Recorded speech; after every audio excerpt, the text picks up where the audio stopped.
Today I'm reading A Day at the Police Station, written and illustrated by Richard Scarry.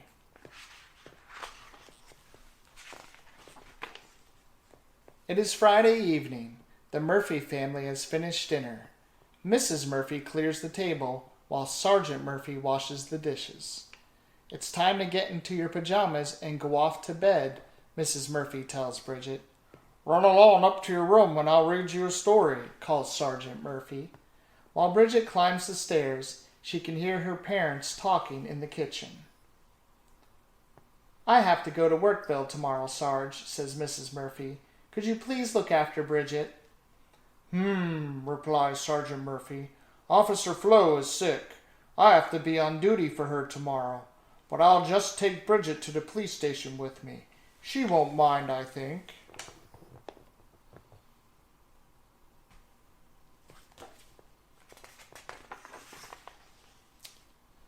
But when Sergeant Murphy goes up to Bridget's room, he finds her crying. What's the matter, Bridget? Sergeant Murphy asks. I wanted to go to the amusement park tomorrow, Bridget cries, and now you have to work. I don't like that you're a police officer. You're always on duty. But being a police officer is very important, says Sergeant Murphy, hugging Bridget. I'm sorry we can't go to the amusement park, but we'll have a good time at the police station. That I can promise.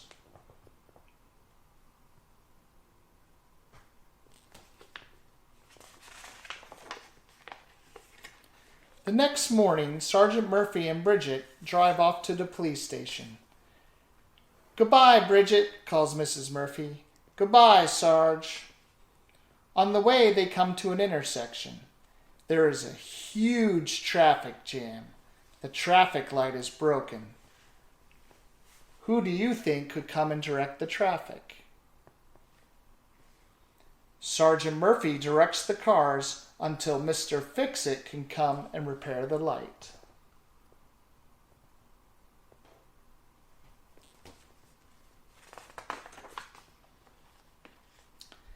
This is what Daddy calls a good time, Bridget says, pouting. Watching traffic? Just then, Mr. Raccoon comes out of his coffee shop, bringing Bridget a glass of milk and a donut. Your father sure does a great job, Bridget, he says. I don't know what Busytown would do without him. Soon, Sergeant Murphy and Bridget are on their way again. When they arrive at the police station, the telephone is ringing. Sergeant Murphy answers it. Busytown Police Station, Sergeant Murphy here.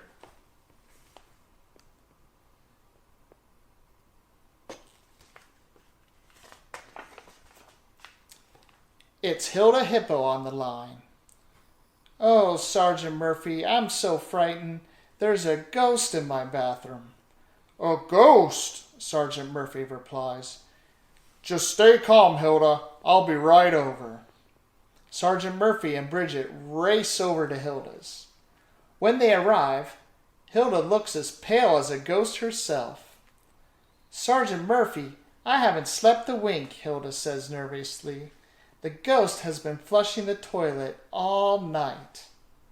Suddenly, from upstairs comes flush. Says Sergeant Murphy. You two wait here while I'll see about this ghost.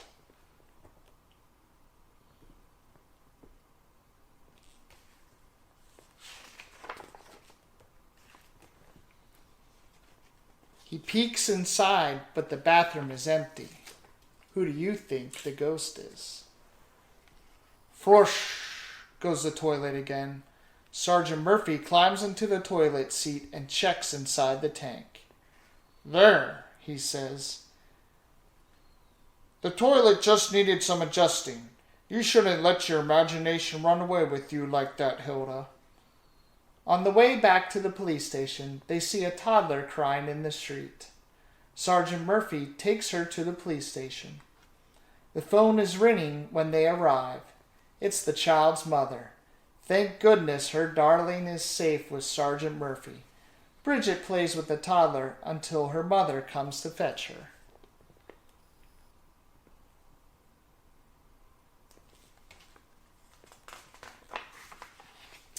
Just then, Mr. Frumble arrives at the door. "Excuse me, but has anyone seen my hat?" he asks. "It's the third one I've lost in 3 days."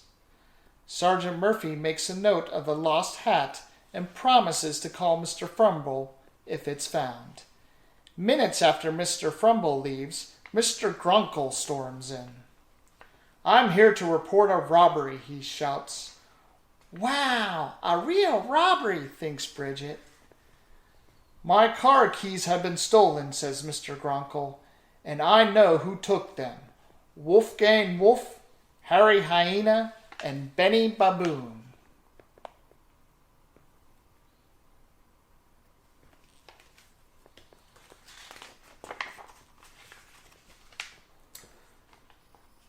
Through the door come Wolfgang, Harry, and Benny, each wearing a green hat. "Did somebody call us?" asks Wolfgang. "We found these hats," says Harry, "and we're bringing them here to be returned to their rightful owner," adds Benny. "I saw you thieves walking around my car," shouts Mr. Gronkle. "You must have stolen my keys. I can't find them anywhere." "Now, just a moment, Mr. Gronkle," Sergeant Murphy says. "You have to have some proof before you can accuse someone of stealing." "We didn't take your keys," says Wolfgang. "We'd never steal anything," says Harry. "Honest," adds Benny. Sergeant Murphy decides they should all go together to the scene of the crime.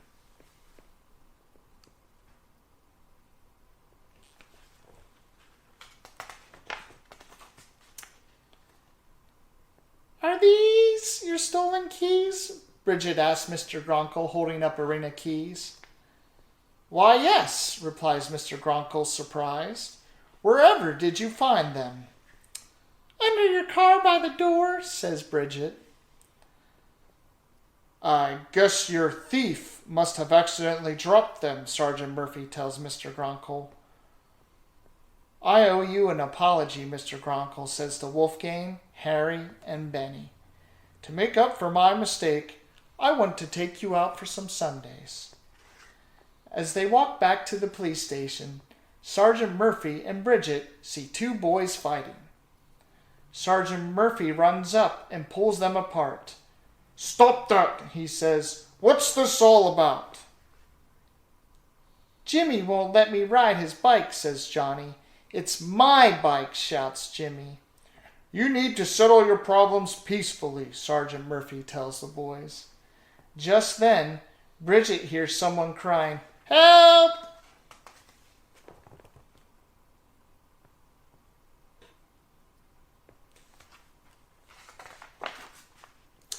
Sergeant Murphy races to the edge of the pier. He bravely dives into the river. Sergeant Murphy carries Bananas Gorilla safely out of the river. My, isn't he strong? Then he dives back into the river. Does he want to go for a swim? No, he wants to get Banana's Bananamobile. "Please do be careful when driving near the water," Sergeant Murphy tells Bananas.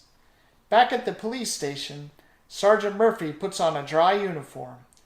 "We have to hurry or we'll be late for school," he says. Bridget is confused. "School? On Saturday?" she wonders.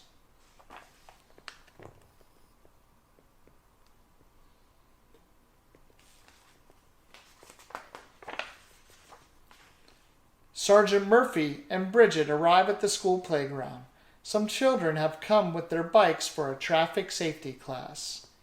Here are some of the things Sergeant Murphy teaches them. Ride single file. Give hand signals when turning. Always obey traffic lights and signals.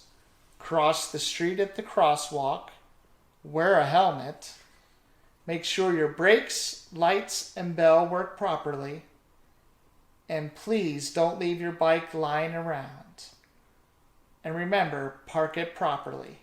Thank you. "We missed you at the amusement park today," Bridget Huckle says. "I was on duty with Daddy all day," Bridget replies. "We got rid of a ghost, helped a little girl find her mommy, Then we solved the robbery, and Daddy stopped two boys who were fighting. Then he bravely saved Banana's gorilla from drowning.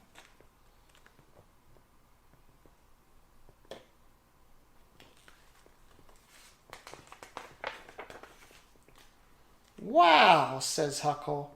Having a dad who's a police officer must be pretty neat. You bet it is, replies Bridget. I think my daddy has the very best job ever. Excuse me, Sergeant Murphy, but has anyone seen my hat yet?